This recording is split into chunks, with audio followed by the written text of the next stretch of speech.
जी की। हमें उम्मीद है हमारा जो अग्रवाल समाज का परचम ऊपर अच्छा लगाएगा और जिनके जो काम रुके हुए हैं सारे काम होंगे। अगर वो इलेक्शन जीत के आ जाते हैं तो संस्था के लिए बहुत कुछ करेंगे। तो हमें पूरा विश्वास है इनके ऊपर और इनकी टीम पर कि ये बढ़िया काम करेंगे। पवन अग्रवाल जी को लोग चाहते हैं, ऐसा हमारा अनुमान है। अग्रवाल वेलफेयर सोसाइटी के त्रिवार्षिक चुनाव को लेकर चुनावी सरगर्मियां तेज हो गई हैं। मंगलवार को आयोजित एक महत्वपूर्ण बैठक में समाज के बड़ी संख्या में लोग शामिल हुए, जहां माहौल पूरी तरह से सद्भावना ग्रुप के पक्ष में दिखाई दिया। उपस्थित लोगों ने पवन कुमार अग्रवाल और उनकी पूरी टीम को भारी मतों से विजयी बनाने की अपील की। इस चुनाव को लेकर खुद पवन कुमार अग्रवाल का क्या कहना है वो भी सुनिए। मेरा मन गृत हो गया, इतने उद्गार मैं कैसे व्यक्त करूं। आज यहाँ पर कमला नगर, शक्ति नगर, राणा प्रताप बाग एक क्षेत्र की मीटिंग कॉल की और इसमें इतनी भारी संख्या में जिस तरीके से लोग आ रहे हैं, तो जो विश्वास हमारे ट्रस्टीगण मुझ में व्यक्त कर रहे हैं उसको तो मुझे ये इतना रन चढ़ गया है कि इसे मैं कैसे पूरा करूंगा। आपके विश्वास के प्रति मुझे दिन रात एक करना पड़े, मैं आपके विश्वास को पूरा करूंगा। पहले तो मैं ये आपसे वायदा करता हूँ।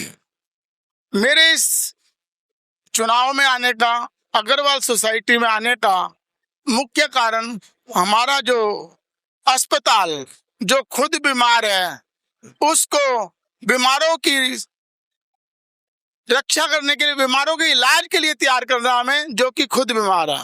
5 साल हो गए और इस अस्पताल को अभी तक कुछ भी इसके अंदर कार्य नहीं हुआ। 5 साल पहले जैसा हमारे पूर्व प्रधान पवन गुप्ता जी छोड़ के गए थे, ये लगभग उसी अवस्था के अंदर कोई नहीं हुआ।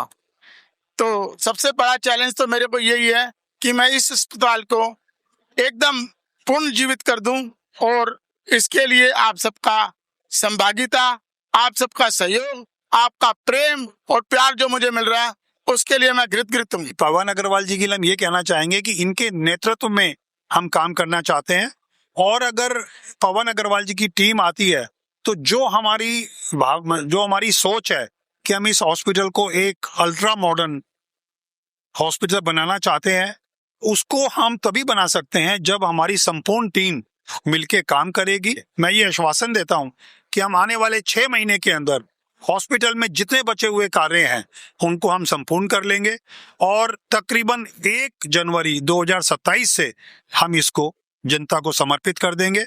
और एक हम ट्रस्टी हेल्पलाइन चालू करेंगे जिसमें 24 घंटे में हॉस्पिटल में किसी भी प्रकार की, किसी भी ट्रस्टी या उसके जानने वाले को कोई भी जरूरत पड़ती है तो वो एक फोन कॉल अवे रहेगा। उसको चाहे एम्बुलेंस भेजनी हो, चाहे उसके घर पे कोई सेवा करनी हो। पवन अग्रवाल जी के बारे में जितना कहा जाए उतना कम है। अग्रवाल समाज के अनेकों अनेक कार्यक्रम उन्होंने जो है वो बड़े अच्छे एकजुट होकर जो है एकत्रित किए हैं। और इसके अलावा मैं यही कहूंगा कि आने वाली 2 तारीख को, 2 अगस्त को अधिक से अधिक संख्या के अंदर जो है सभी हमारे अग्रवाल बंधु जो है वो पहुंचकर और हमारे पवन कुमार अग्रवाल जी के समर्थन में जो है अपना वोट डालें और हमारे अग्रवाल वेलफेयर सोसाइटी को आगे बढ़ाएं। लोग बदलाव चाहते हैं। पवन अग्रवाल जी से यही उम्मीद है कि जो पिछले 2 बार के टर्म में खामियां रह गई हैं तो उनको दूर करेंगे। मेन तो हॉस्पिटल बनवाना है और धर्मशाला को ठीक करना है। सबको बदलाव चाहिए, मेन उद्देश्य तो बदलाव चाहिए। काम पहले भी हुए और तेजी से काम हो, यही उम्मीद है। पवन जी जो है कर्मठ कार्य करता है। अगर वो इलेक्शन जीत के आ जाते हैं तो संस्था के लिए बहुत कुछ करेंगे। He is a very good person indeed, no doubt.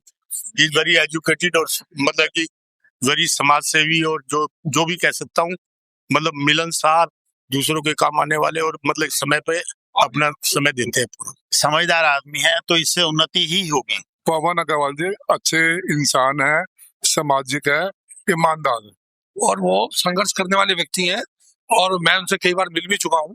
तो जो होगा बढ़िया ही होगा, आने वाला टाइम बहुत अच्छा होगा। एक्सपेक्टेशन तो बहुत है इनसे और करेंगे भी काम। बहुत बढ़िया आदमी है, बहुत काम किए इन्होंने पिछले 3 साल में स्कूल में, और स्कूल की बहुत प्रोग्रेस की है। और आगे जैसे ये कह रहे हैं कि स्कूल हॉस्पिटल को भी शायद बहुत बढ़िया बना देंगे, तो हमें पूरा विश्वास है इनके ऊपर और इनकी टीम पर कि ये बढ़िया काम करेंगे। इस वर्ष एक ऐतिहासिक इलेक्शन होने जा रहा है, क्योंकि ये इलेक्शन एक बहुत ही विशेष मुद्दों पर लड़ा जा रहा है, जो कि दूसरी टीम के प्रधान पद के कैंडिडेट हैं अनिल गुप्ता जी। संविधान को तोड़कर दोबारा से तीसरी बार प्रधान पद के लिए आप खड़े हो गए हैं। पूरा समाज इसके विरुद्ध है और ऐसा प्रतीत होता है कि ये सोसाइटी पर एक व्यक्ति की, एक परिवार की कब्जा करने की कोशिश है। हम सभी इसी व्यवस्था को तोड़ने के लिए पूरा समाज एक होकर उनके विरुद्ध इस धारा को वापस लाने के लिए हम इस बार चुनाव लड़ रहे हैं। दूसरा हमारा प्रमुख उद्देश्य है हॉस्पिटल का निर्माण करना। अग्रवाल वेलफेयर सोसाइटी का मतदान अब 2 अगस्त रविवार को महाराजा अग्रसेन भवन, D block, Ashok Vihar, phase 1 Delhi में सुबह 9 बजे से शाम 5 बजे तक होना है। अब सभी की निगाहें चुनाव परिणाम पर टिकी हैं। इस तरह से मंगलवार की बैठक में सद्भावना ग्रुप को समाज का व्यापक समर्थन मिलता दिखाई दिया। उसके बाद ये कहना दिलचस्प होगा कि ये समर्थन मतदान में कितनी बड़ी जीत में बदलता है। किशन के साथ दीपक कुमार, क्विक न्यूज, दिल्ली।